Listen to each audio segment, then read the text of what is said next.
অভিমন্যু যে ঈশান এবং আয়ুষ্মানকে চরম অপমান করেছে সমস্ত সত্যি বলে দিল ইন্দ্রাণীকে কুসুম। হ্যাঁ প্রেভার 70 দেখা যাবে আজকের পর্বে। বিস্তারিত জানতে ভিডিওতে একটি লাইক দিয়ে পুরো ভিডিওটি দেখতে থাকুন।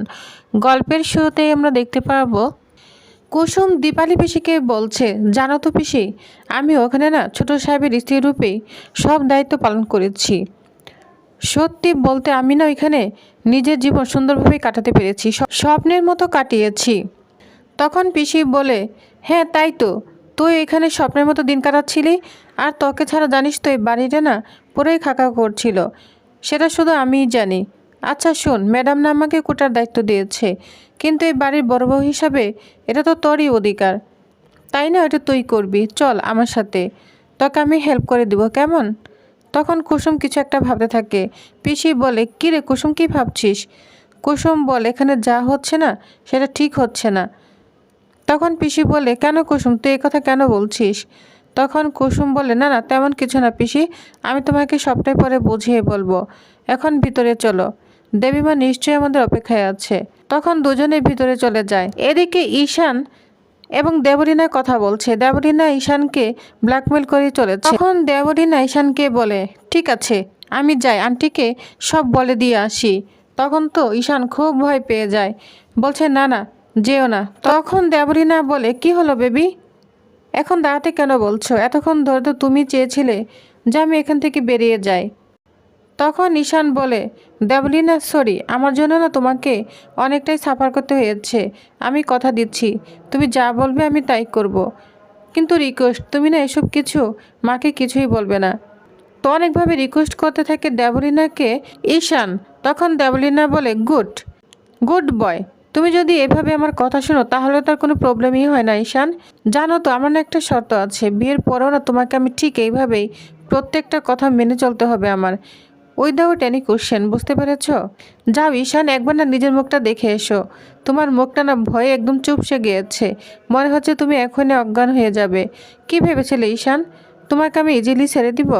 কাজের লোক সেজে তুমি অজান্তে আমার কাজটা না আরো ইজি করে দিয়েছ। এই কাজের লোক হওয়াটা আমার স্বপ্ন পূরণ করে দিয়েছে। একবার বিয়েটা হতে দাও, তারপর সারাটা জীবন তোমাকে আমি এভাবে পার্সোনাল কাজের লোক হয়ে রাখবো। তোমাকে উঠতে বলে উঠবে, বসতে বলে বসবে, আমি যা বলবো ঠিক তাই করবে, বুঝতে পেরেছো? তো এবার যাও, তাড়াতাড়ি রেডি হয়ে নিচে চলে এসো, কেমন? আমার কিন্তু কারোর জন্য ওয়েট করতে একদম ভালো লাগে না। তখনই ওইখানে কুসুমের বাবা চলে আসে, এসেই দেবলীনাকে বলতে থাকে, ম্যাডাম। আর তখন তো দেবলীনা অনেক রাগান্বিত হয়ে যায়, বলছে, তুমি, তোমার এত বড় শ্বাস কীভাবে হলো, তুমি এই রুমে ঢুকেছো? তখন বলে, ম্যাডাম আমি না আপনার জন্য একটা গিফট নিয়ে এসেছি। বলছে, তুমি তুমি কিসের গিফট এনেছ? তখন বলে, আমার যতটুকু সামর্থ্য ওই সামর্থ্য অনুযায়ী উপহার এনেছি। তখন দেবলীনা বলে, দেখি তো তোমার সামর্থ্য কতটুকু। তখন শঙ্করটাকে একটা শাড়ি বের করে দেয়। শাড়ি দেখে তো দেবলীনা অনেক ঘৃণা করতে থাকে, বলছে, ছি ছি, এই শাড়ি, তুমি সামান্য কাজের লোক হয়ে এই গাঙ্গুলি পরিবারে হবো বউকে এরকম একটা শাড়ি দিবে? তুমি ভাবলে কি করে যে তোমার মতো এই কাজের লোকের হাত থেকে আমি এরকম ধরনের উপহার নিব? তখনই শঙ্করের সামনে শাড়িটা একদম ছুঁড়ে ফেলে দেয়, যা দেখে শঙ্কর অনেক কষ্ট পায়। তখন ওই মুহূর্তে কুসুম চলে আসে, কুসুম শাড়িটা ধরে নেয়। তখন কুসুম বলতে থাকে, ম্যাডাম আপনার মনটা এত ছোট। তখন দেবলীনা বলে, প্লিজ কুসুম, তুমি আমাকে জ্ঞান দিতে এসো না। তখন কুসুম বলে, আমি আপনাকে জ্ঞান দিচ্ছি না ম্যাডাম, আপনি মানুষটা কেমন সেটা বোঝাতে এসেছি, বুঝতে পেরেছেন? আমি মানছি আমরা গরিব, কিন্তু তাই বলে আপনি আমার বাবাকে এভাবে অপমান করতে পারেন না। আমার বাবার কী দোষ ছিল যে আপনি ওনাকে অপমান করছেন? আপনাকে ভালোবেসে একটা উপহার দিয়েছে, এটাই কি আমার বাবার দোষ? আমি ভেবেছিলাম এই বাড়িতে দেবী মায়ের সাথে থাকতে থাকতে আপনি একটা ভালো মানুষ হয়ে উঠবেন, আপনি বদলে যাবেন, কিন্তু না, আমি ভুল ভাবছিলাম। আপনি না আরেকবার প্রমাণ করে দিলেন এবারের বউ হওয়ার যোগ্যতা আপনি রাখেন না, আপনার কখনোই ছিল না আর হবেও না, বুঝতে পেরেছেন? তখন তো রাগান্বিত হয়ে যায় দেবলীনা, বলছে, এই শুনো, তোমাকে এত বড় কথা বলার সাহস কে দিয়েছে? তখন কুসুম বলে, ম্যাডাম। এই বলে দেবলীনা কুসুমকে একদম চর মারতে যায়। তখন হাতটা ধরে ফেলে কুসুম, বলছে, ম্যাডাম এই ভুলটা না আর কখনোই করবেন না। এই হাত যেমন রান্না করে সবাই মন জয় করতে পারে, ঠিক তেমনই না দোষীর হাতটা না একদম ঘুরিয়ে দেওয়ার ক্ষমতা রাখে। আপনি আমার হাতটা ছাড়ুন। তখন দেবলীনা বলে, হাতটা ছাড়ো কুসুম। তখন কুসুম বলে, ইট ছাড়লে তো খেতেই হবে দেবলীনা ম্যাডাম, একটা কথা না কান খুলে শুনে রাখুন, এই আনন্দের মাঝে না আপনার সর্বনাশের বাড়তি বাজে না শুরু হয়ে গিয়েছে। তখন দেবলীনা বলে, কে করবে আমার সর্বনাশ? তুমি তুমি একটা সামান্য বাড়ির কাজের মেয়ে হয়ে এত বড় কথা বলার সাহস তোমার কোথা থেকে আসে? তখন কুসুম বলে, সাহস না আমার বরাবরই ছিল ম্যাডাম, আর আপনার অন্যায় না আমি একদম সহ্য করতে পারছি না। আপনি বারবার ঈশান সাহেবকে সবার সামনে অপমান করছেন, তাই না? আচ্ছা ঠিক আছে, আমার বাজে এলো, খুব শিগগিরই না আপনার এই ভালো মানুষের মুখোশটা আমি সবার সামনেই খুলে দিব। তখন আপনার অহংকার কোথায় থাকবে দেখা যাবে। বাবা চলো, এই শাড়ি তুমি গাঙ্গুলি বাড়ির যোগ্য বউকে দিবে। তখন কুসুম তার বাবাকে নিয়ে ওইখান থেকে চলে যায়। এদিকে দেবলীনা তো অনেক রাগান্বিত হতে থাকে। এদিকে অনুশ্রী মন খারাপ করে বসে আছে, ঈশানের কথাই ভাবছে আর খুব কষ্ট পাচ্ছে। তখনই দেখা যায় অনুশ্রীর বাবা তার জন্য খাবার নিয়ে আসে। বলছে, অনুশ্রী অতসী বলল তুমি কিন্তু এখনো কিচ্ছু খাওনি, নাও খেয়ে নাও, না খেলে কিন্তু শরীর খারাপ করবে। তখন বলে, বাবা তুমিও তো খাওনি। তখন অভিমন্যু বলে, হ্যাঁ আমি খেয়ে নিব, তুমি খেয়ে নাও। তখন অনুশ্রী বলতে থাকে, বাবা এই খাবার না আমার গলা দিয়ে নামবে না। যার শুনে অভিমন্যু একটু অবাক হয়ে যায়, বলছে, বুঝতে পেরেছি, আমাকে না তোর এখন সবচেয়ে বেশি শত্রু মনে হচ্ছে। আসলটা হলো তোকে আমি বড় শত্রুর হাত থেকে বাঁচিয়ে দিয়েছি। 20 বছর আগে আমার সঙ্গে যা হয়েছিল আমি চাই না তোর সাথে আবার সেটা পুনরাবৃত্তি হোক। তখন অনুশ্রী বলে, বাবা অতীতে কি হয়েছিল সেটা বর্তমানেও যে হবে এর কোনো মানে নেই। তখন তখন অভিমন্যু বলে, আছে অনুশ্রী আছে, অতীতে কিন্তু ইতিহাসের পুনরাবৃত্তি হয়, আর এর জন্য ইন্দ্রাণী ওর 2 ছেলেকে পাঠিয়েছিল এখানে। তখন অনুশ্রী বলে, অতীতে কি হয়েছিল আমি জানি না বাবা, কিন্তু তার জন্য তুমি এরকম করতে পারো না।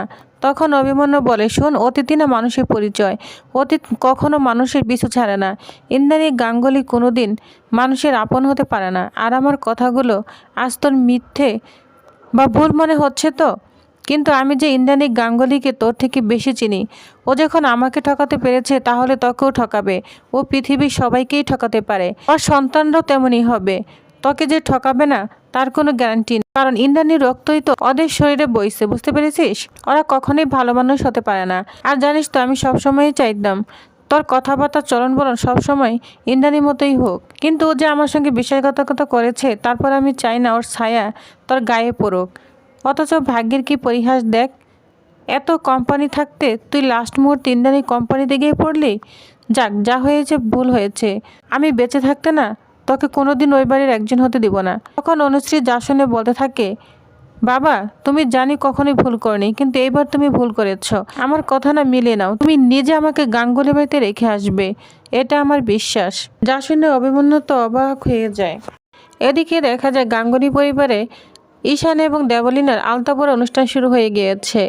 দেবলীনা তো আলতা পরছে, কিন্তু রোশন তাকে বারবার ডিস্টার্ব করছে। তো রোশনকে কন্ট্রোল করছে দেবলীনা, যা ফলো করতে থাকে কুসুম। এদিকে আয়ুষ্মান এবং ঈশানের খুবই মন খারাপ, তাদেরকে সান্ত্বনা দিচ্ছে কুসুম। বলছে, আপনারা কোনো চিন্তা করবেন না, আমাদেরকে দেবীমাকে সব কিছু খুলে বলতে হবে। ঈশান বলে, আর কি হবে, দরকার নেই কুসুম, আমার ভাগ্যে যা আছে তাই হবে। তখন কুসুম বলে, না না, আমাদের শেষ মুহূর্ত পর্যন্ত লড়ে যেতে হবে।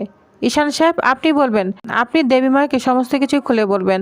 তখন ঈশান বলে আর কি হবে, কিচ্ছু হবে না, আমাদের এই বিয়ে আর কখনোই হবে না, সেকেন্ড চান্স আমি আর পাবো না। তখন আয়ুষ্মানও নিরাশ হয়ে পড়ে।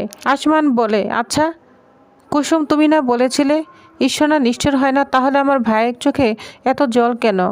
কুসুম বলে, শুনুন, আমাদের না এক অজানা অতীত বর্তমানকে ঢেকে দিয়েছে, যেটা থেকে আমাদের বের হয়ে আসতেই হবে। এটা বলে কুসুম আসমানের দিকে অবাক হয়ে তাকিয়ে থাকে। তো প্রিভিউয়ার্স, তাহলে নেক্সট আকর্ষণীয় পর্বে আর কি হতে চলেছে তো জানতে অবশ্যই আমার সাথেই থাকুন। ধন্যবাদ।